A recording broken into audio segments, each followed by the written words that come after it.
연골, 물렁뼈를 이용해서 모양을 잡게 되는 거니까 연골이 부드러운 사람도 변형이 올 거예요. 그죠? 이게 이제 수술하고 나면 상처가 생기게 되고 흉살 같은 게 형성이 되면 약간의 힘의 변형으로도 이게 코끝이 떨어져 버린다, 틀어져 버린다 이런 일들이 생기는 거죠.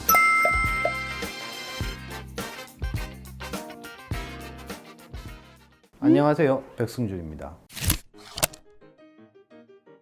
코끝 구조 자체가 연골이 떠 있는 구조예요. 이걸 변형을 시키려면 이제 우리가 공중에 떠 있는 놈을 어떻게 모양을 바꿔내야 되니까 이제 굉장히 어려워지는 거고, 필러 자체가 이제 옛날보다는 뭐 트러블은 적게 생깁니다만 생기면 대부분 코끝에 많이 생기긴 해요. 그래서 수술로 모양을 만드는 게 원칙이죠. 모양을 바꾸고 싶으면 대부분 수술적인 방법을 택하는 게 오히려 더 안전하고 효과적이고 뭐 그렇다고 생각하시는 게 맞습니다.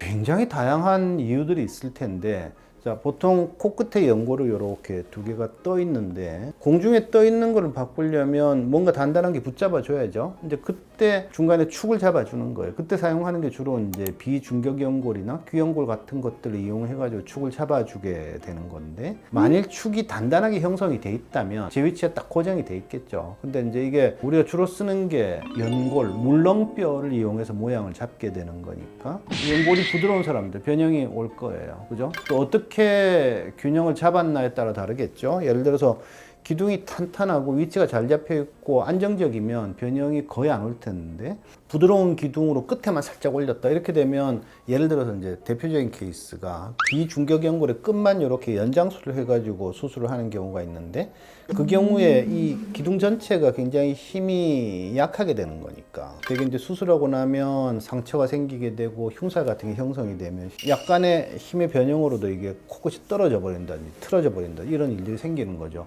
보통 코수술할 때 요즘 비중격 연골 많이 쓰잖아요.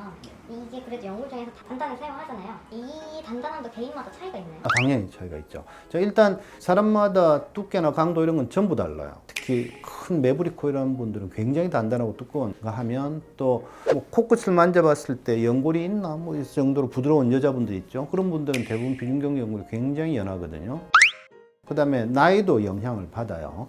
되게 비중격이라고 하는 거는 앞쪽은 연골, 뒤쪽은 뼈로 돼 있는 구조로 돼 있는데, 나이가 들수록 골화라고 그래요. 연골 부분은 작아지고 뼈 부분이 많아지거든요. 자, 그래서 나이 드신 분들 수술을 할 때 보면 비중격 연골이 굉장히 작게 나오는 경우들이 있단 말이에요. 크기가 작으면 아무래도 뭔가를 만들기가 좀 힘들어질 수 있겠죠. 뭐 변수는 너무나 많아요. 그죠? 나이 변수도 있고, 그 다음에 얼마나 크기가 나오느냐, 얼마나 강도가 있느냐, 중간에 얼마나 틀어져 있느냐, 이런 것들. 현대 코 수술은 오픈 타입으로 수술을 하는데, 위쪽은 외형물을 쓰기도 하고 그러면서 앞쪽은 철저하게 자기 조직을 만드는데 이게 대원칙이 돼버리는 건데, 앞쪽에 대한 조작이 많죠. 보통 첫 수술 때 제가 1시간 반 전후 정도의 시간이 필요한데, 사실은 1시간 1, 20분 정도가 코끝을 조작하는 데 다 들어가요. 일단 아래쪽에 대한 조작이 많고요. 그 다음에 사람이 서서 살고 있으니까 주로 붓기가 아래쪽으로 내려오게 돼 있죠. 자, 그래서 되게 코 수술을 해보면 거의 비슷하게 중간 부분이 제일 먼저 빠지게 되고, 그 다음에 미간 부분이 그 다음 빠지게 되고, 아래쪽이 제일 늦게 빠져요. 왜냐면 물이라는 게 중력 방향으로 내려오게 될 테니까. 그래서 아래쪽이 모양이 잡히는데 제일 오래 걸리는 게 일단 아래쪽에 있다는 거 하고, 그 다음에 그만큼 손상이 많았던 거죠.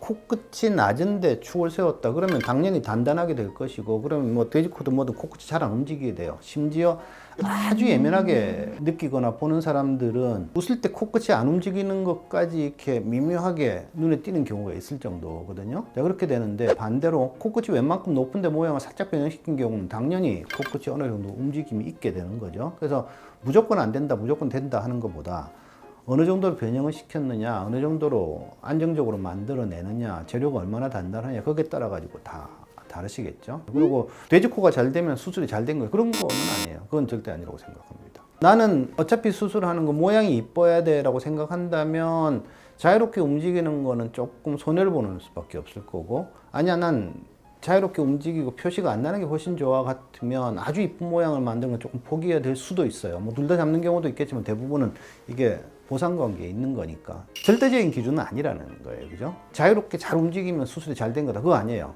자, 오늘은 코끝 수술이 왜 까다롭고 어려운지, 그다음에 거기에 왜 우리가 신경을 써야 되는지에 대해서 좀 알아봤습니다. 영상이 도움이 되셨으면 구독, 좋아요 버튼을 눌러주시면 감사하겠습니다.